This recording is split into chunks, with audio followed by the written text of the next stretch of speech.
প্রিয় বন্ধুরা, কেন ইবলিস শয়তান আজও পর্যন্ত হজরত মুসা আলাইহিসসালামের কবর খুঁজে বেড়াচ্ছে? ইবলিস শয়তান যদি মুসা নবীর কবর খুঁজে পায় তাহলে কি হবে? আর কেনই বা হজরত মুসা আলাইহিসসালামের কবর মোবারক মানুষের চোখের আড়ালে আছে? খুবই তথ্যবহুল টপিক নিয়ে হাজির হয়েছি, তাই ভিডিওটি শেষ পর্যন্ত দেখতে থাকুন। আসসালামু আলাইকুম প্রিয় বন্ধুরা, আশা করি আপনারা সকলেই ভালো আছেন। প্রিয় বন্ধুরা, ইসলামের ইতিহাসে হজরত মুসা আলাইহিসসালাম সকল নবী রাসূলদের মধ্যে একজন বিশিষ্ট নবী এবং আল্লাহর মনোনীত একজন বিশেষ পয়গম্বর ছিলেন। হজরত মুসা আলাইহিসসালামের মহত্বের কথা কুরআন মাজিদে সবচেয়ে বেশিবার উল্লেখ করা হয়েছে। কুরআন মাজিদের 30 পারার মধ্যে 28 পারাতেই মুসা আলাইহিসসালামের কথা বলা হয়েছে। 36টি সূরায় তার নাম 120 বার এসেছে। নবী রাসূলদের মধ্যে হজরত মুসা আলাইহিসসালামকে সবচেয়ে বেশি সংখ্যক মোজেজা আল্লাহ তাআলা দিয়েছিলেন। কুরআনে হজরত মুসা আলাইহিসসালামের ফজিলতপূর্ণ জীবন এবং তার ইসলাম প্রচারে অবদান অনেক শ্রদ্ধার সাথে বর্ণনা করা হয়েছে। কিন্তু খ্রিস্টানদের ধর্মীয় কিতাব বাইবেলে কিছু আয়াতে হজরত মুসা আলাইহিসসালামের ব্যাপারে একেবারে ভিন্ন কথা উল্লেখ করা হয়েছে। বাইবেলে হজরত ঈসা আলাইহিসসালামের উম্মতের সামনে অন্যান্য সব নবীর উম্মতদেরকে কম নিয়ামতপ্রাপ্ত বলে আখ্যায়িত করা হয়েছে। বাইবেলে ভাগ্য নির্ধারণ সম্পর্কিত আয়াতে এই কথা উল্লেখ আছে যে হজরত মুসা আলাইহিসসালাম তার উম্মতদেরকে মিশর থেকে বের করে অনেক বড় ভুল করেছিলেন, যে অপরাধের কারণে আল্লাহ তাআলা তাকে শাস্তি দিয়েছিলেন। বাইবেল অনুযায়ী আল্লাহ তাআলা হজরত মুসা আলাইহিসসালামকে ওই জায়গা দেখিয়েছিলেন যে জায়গা তার পূর্বের নবী রাসূলদেরও জায়গা ছিল, যেখানে তাদের উম্মতেরা বিস্তৃত ছিল। আল্লাহ তাআলা হজরত মুসা আলাইহিসসালামকে ওই স্থান দূর থেকে দেখিয়েছিলেন এবং তাকে কখনও সেই স্থানে যেতে নিষেধ করেছিলেন। ধারণা করা হয় বাইতুল মুকাদ্দাসে মুসা আলাইহিসসালামের মৃত্যু হয়, কিন্তু তার কবর কোথায় তা আজও জানা যায়নি। খ্রিস্টান মাজাবের ইলমে কিতাবে উল্লেখ করা হয়েছে যে শয়তান হজরত মুসা আলাইহিসসালামের কবর এখনও খুঁজছে। এটি আসলে বাইবেলের নিউ টেস্টামেন্টের কিতাব, যা মূলত এই তথ্যের উপর প্রতিষ্ঠিত। সেখানে এটি বলা হয়েছে, কিন্তু ফেরেশতা মিকাইল আলাইহিসসালাম হজরত মুসা আলাইহিসসালামের লাশকে নিয়ে ইবলিসের সাথে দ্বন্দ্ব করার সময় ইবলিসের বিরুদ্ধে নালিশ করার সাহসিকতা দেখায়নি, কিন্তু এটা বলেছিল যে তোমার উপর আল্লাহর লানত বর্ষিত হোক।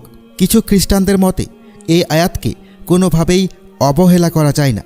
অত্যন্ত গুরুত্ব সহকারে এই আয়াতটি পর্যবেক্ষণ করা উচিত, কারণ এই আয়াতেই আল্লাহ তাআলা এবং ইবলিসের মধ্যে হজরত মুসা আলাইহিসসালামের কবরের অবস্থান নিয়ে এক বিস্ময়কর লড়াইয়ের দৃষ্টান্ত বর্ণনা করা হয়েছে।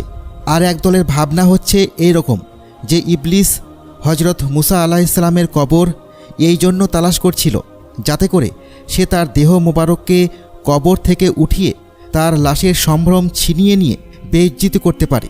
খ্রিস্টানরা এটাও মনে করে যে মুসা আলাইহিসসালাম অনেক বড় একটি পাপ করেছিলেন, আর তা হচ্ছে তিনি বনি ইসরায়েলদের উন্নত জীবনযাপন এবং উত্তম প্রতিদানের আশা দেখিয়ে নিজের লাভের জন্য বনি ইসরায়েল কমকে সেখান থেকে বের করে নিয়ে এসেছিলেন। আর এ কারণেই আল্লাহ তাআলা তার থেকে তার সকল মোজেজা ফিরিয়ে নিয়েছিলেন এবং তার জীবন কেড়ে নিয়েছিলেন। আর এটাও বিশ্বাস করে যে আল্লাহ তাআলা হজরত মুসা আলাইহিসসালামের কবরকে গোপন করে রেখেছেন, যাতে শয়তান কখনও তার কবরকে খুঁজে না পায় এবং সেখান থেকে তার লাশ উঠিয়ে বনি ইসরায়েল কমকে মিথ্যা কথা বলে আবার পথভ্রষ্ট না করতে পারে। আর এ কারণেই শয়তান আজও হজরত মুসা আলাইহিসসালামের লাশের সন্ধানে রয়েছে। হজরত আদম আলাইহিসসালাম থেকে শুরু করে আজ পর্যন্ত শয়তান এভাবেই কোটি কোটি মানুষকে পথভ্রষ্ট করেছে। আর শয়তানের দেখানো রাস্তা অনুসরণ করে আজও কিছু মানুষ মৃত লাশের পূজা করে আল্লাহর সাথে শিরিক করে।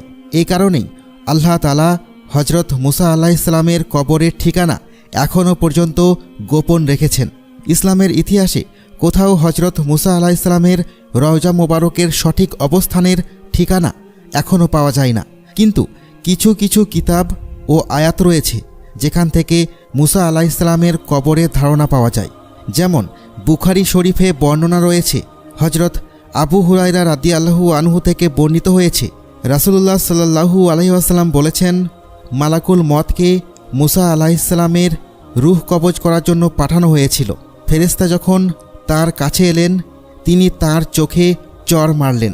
তখন ফেরেশতা রবের কাছে গিয়ে বললেন, আপনি আমাকে এমন এক বান্দার কাছে পাঠিয়েছেন যিনি মরতে চান না।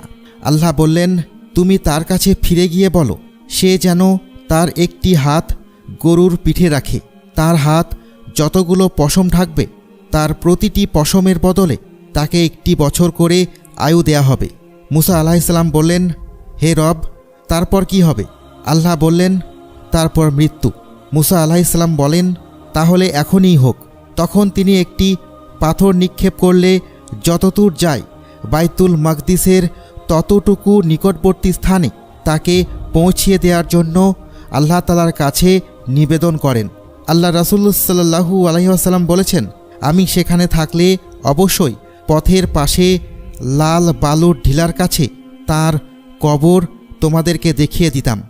একটি বর্ণনা থেকে এটাও জানতে পারা যায় যে হজরত মুসা আলাইহিসসালাম তার শেষ সময় টিলা পর্বতের কাছে অবস্থান করেছিলেন এবং তিনি প্রার্থনা করেছিলেন যাতে তার মৃত্যু বাইতুল মুকাদ্দাসে দেওয়া হয়, যেখানে তিনি হিজরত করে ফিরে আসছিলেন।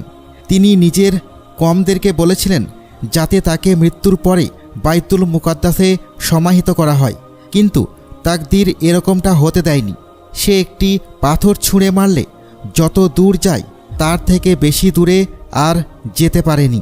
এজন্যই মহানবী সাল্লাল্লাহু আলাইহি ওয়াসাল্লাম বলেছেন যে যদি আমি ওখানে থাকতাম তাহলে ওই পাহাড়ের নিচে তার কবর মোবারক দেখিয়ে দিতে পারতাম। আরও একটি বর্ণনা হতে এটাও জানা যায় যে একদা হজরত মুসা আলাইহিসসালাম একটি কবরের পাশ দিয়ে যাচ্ছিলেন। তিনি দেখলেন সেখানে একজন ফেরেশতা একটি সুন্দর কবর খুঁড়ছে। তিনি এত সুন্দর কবর দেখে মুগ্ধ হয়ে গেলেন এবং জিজ্ঞাসা করলেন, হে ফেরেশতাগণ, এটি কার কবর? তখন ফেরেশতারা বলল, এটি আল্লাহর একজন নেক বান্দার কবর। তুমি যদি চাও এই কবরটি তোমার হোক তাহলে তুমি এখানে শুয়ে পড়ো। আর হজরত মুসা আলাইহিসসালাম ঠিক তাই করলেন এবং সেই কবরেই তিনি শেষ নিঃশ্বাস ত্যাগ করলেন এবং ফেরেশতাগণ তাঁর জানাজা পড়িয়ে তাকে সমাহিত করলেন।